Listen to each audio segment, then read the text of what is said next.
Greetings and welcome back to Room 303 in our chats with Emily, as we are calling our readings through the poetry of Emily Dickinson. We are in the Johnson edition. We turned out a poem, 647, A Little Road Not Made of Man. Now, in many ways, we're back to what scholars have often referred to as Emily's flood question, the question of afterlife, and what is going on once one passes or once one dies. Now, our assumptions are that you've been following our stuff at learnstrong.net. Down that left-hand side, Chats with Emily's our playlist. I'm hopeful you've worked through our set of introductory comments as well as the preceding 646 poems. We just finished with 646, I Think to Live. Now, some have seen this as Emily's dancing with the Homeric tradition of the Odyssey, the journey. All of life is somehow defined by a road. We'll think of Pilgrim's Progress. We'll think of Dante's Divine Commedia as well. Emily, in some ways here, is dancing with the theology of the afterlife. What is and where will that road lead? A little road not made of man, enabled of the eye, accessible to thill of bee or cart of butterfly. If town it have beyond itself, 'tis that I cannot say. I only know no cursel that rumble there, bear me. Cursel, of course, the carriage, right? Notice we'll begin with the word little. In 172 of her poems, she'll play the game of little. And you'll remember in the last poem, 646, it was the little bank. A little road. Now, readers of this poem initially would have connected with Christ's observations in Matthew 7, 13, 14 about straight is the way or the road.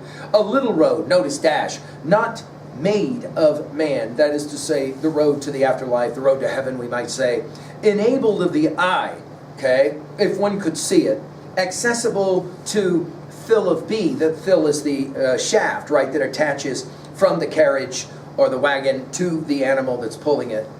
The thill of bee, by the way, thill will get used only one other time in our poetry in poem 1254.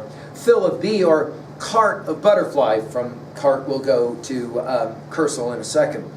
If town, in other words, the town of heaven, it have, in other words, if it exists, that we've said before that Emily's favorite book in the Bible was the book of Revelation, and she's very interested in the ideas that are presented there about the heaven of the afterlife. If town it have beyond itself, beyond the road, right, 'tis that I cannot say. Now this I cannot say will take us to T.S. Eliot's love song of Geoffrey Prufrock. What is it that he says? It is impossible to say just what I mean. I keep telling you guys, I think that Eliot was very influenced by his reading and study of the poetry of Emily.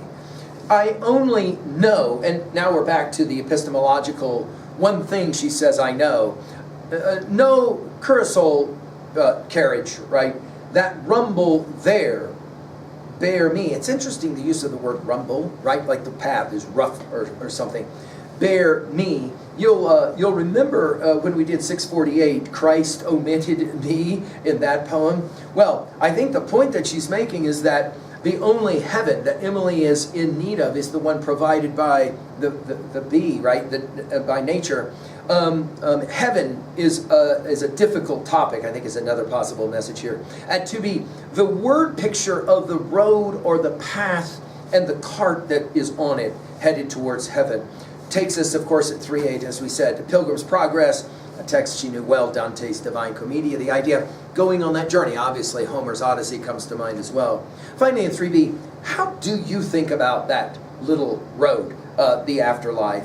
And to what degree do you want to be on the cart or not on the cart? Thank you.